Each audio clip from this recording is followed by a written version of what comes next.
Kamaru Usman versus Joaquin Buckley. It's a good fight. Come on, you got to be, when you're taking a look at this, and you can sit there and talk about, all these things, and Kamaru, getting older, and does he still have it and stuff? Well, we're going to find out, because look, Kamaru Usman was a phenomenal champion.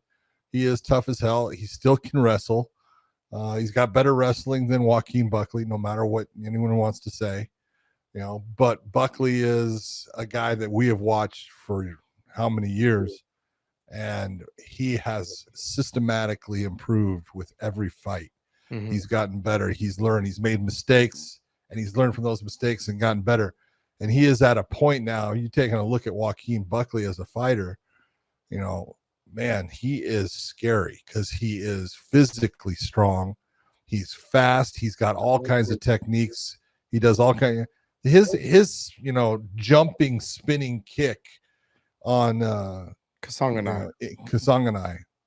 It'll go down in history as one of the craziest damn knockouts there ever was. And he has the ability to do that. And you take a look at, what he's on, I want to say a 6-fight win streak right now. It's insane. And you take a look at some of the people. I know Vicente Luque, is one. He beat him with, ground and pound. They put him against Ruzabov, who was, a guy that's got all kinds of different things, and he went the distance with him, but it was Buckley just basically handled him in that fight. Beat Stephen Thompson, a very difficult person to deal with in the stand-up. Beat Colby Covington. He's just been on this roll, and he's just getting better. This is a tough fight. I'm not saying that it's a walkover, but it's going to be a tough fight for Kamaru Usman also. Yeah. For a long time, I was kind of like, like Kamaru's going to probably lose this fight, lose this. I can't. It went through a phase where, I wasn't having his back, I guess I should say. And then we had him on the show, and he kind of threw it in my face. It's like, hey, yo, you got to be honest though, going against me. And I was like, hey man, I know you've got some pent up aggression against me or something. I don't know. Anyways, It just came down to, you can believe in all the skills that Kamaru Usman has. Yeah. He is getting older, and the speed will be a factor. But the one thing that I think that if he's able to do it is the wrestling.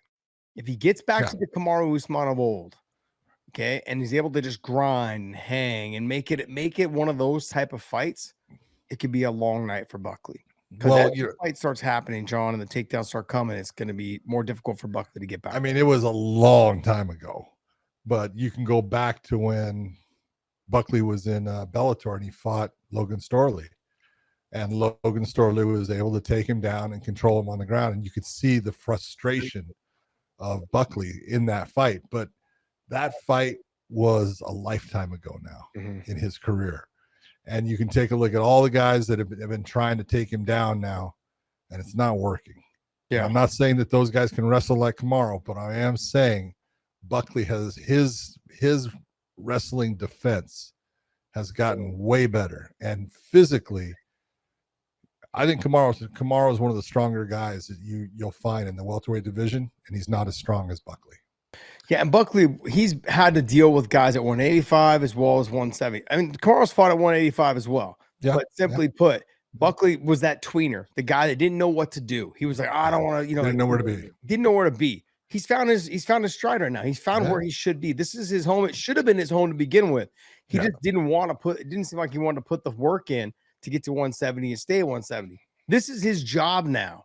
And you can see like the change in his transformation of his body from when he was in Bellator to then he came to the UFC. He fought at 85. The Kasanganai knockout was at 85. Yep. And then he went down to 70 and then just had a ton of success, realizing like, hey, these guys are big. If I go to 70, I can make a run at this. The guy had nothing but success. The guys he's lost to, most of his losses in the UFC are all at 185. Yeah. You got Nasruddin Imavov. Mm-hmm. That was a decision loss. I remember I think he fought Chris Curtis. That was a loss. But I mean, at welterweight, he's been shining, man. Yeah. He's fast. He's explosive. He's got big power in his hands. He's willing to do whatever, like you said, with the spinning back heel kick to the face against Kasanganai. Like he's he's very unpredictable, which may give Kamaru Usman some problems because Kamaru Usman is a very straightforward fighter. You know, he's not doing anything flashy, but he's very technically sound. Yeah. And so, on top of that, his trash talking game is some of the best. Have you seen the stuff he's been doing with Corey Sandhagen? Yeah. Holy shit, John. I'm sorry, man, but that is some of the funniest shit I was watching, and this them going back and forth. It was hilarious. Anyways, I look at Kamaru Usman. He's gonna have to avoid the big shots, close that distance, use that long range jab and that straight right to close the distance and get to the hands wrapped around the ass. Lift, scoop, or scoop and lift and pull out and be able to keep that top position. I think he'll have success being able to get the takedown. But can he do it? Can he do it for the 5 rounds? And can he keep him there? Yeah. You know, because Buckley's a shorter, stockier guy, and trying to hold those little balls of muscle down. All the muscle he just turns. Yeah. Very difficult. Yeah. This episode is brought to you by BetUS. Make sure you guys YouTube 150 for the promo code. Also, Element, use the link in the descriptions down below. Any product you buy from there, they will send you a bonus package of product if you use our link down below. Element's amazing, man. I love it. And I want to say thank you, man. Thank you guys so much for continuing to support us.